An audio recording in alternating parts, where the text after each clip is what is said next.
Hey, what's up? Have you heard the news? California's not broken. What are you talking about?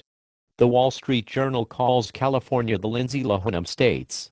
There's no doubt that California will eventually file for bankruptcy, but the California state treasurer says that that isn't true. It's all inflammatory rhetoric, and California would never smudge its pristine record of making its bond payments on time and in full.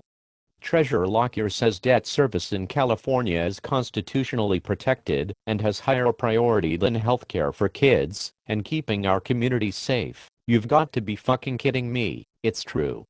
I read it in the LA Times, the Los Angeles Times, the newspaper that's been shrunk down so small that you can no longer use it to protect your floors when your puppy takes a dump. You're being confrontational. Confrontational? Surely you jest. I'm just stating the facts.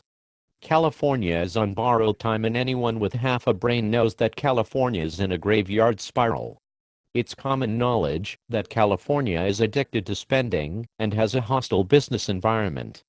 And don't forget the retirement obligations to the public employees. That's the final nail in the coffin. What are you implying?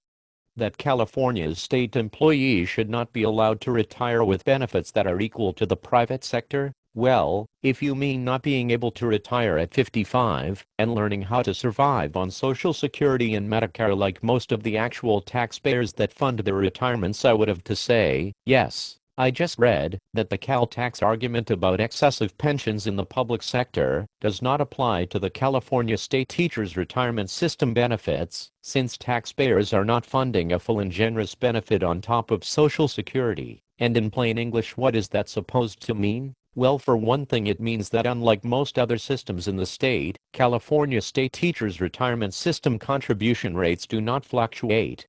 This means that the actuarial surprise that characterizes so many defined benefit plans is not in the future of the teachers' system.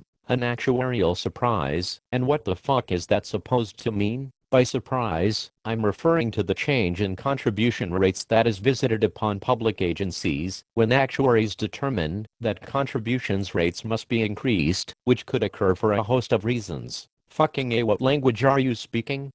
It sounds like English, but it feels like Greek, because my ass is hurting, and I'm feeling bent over.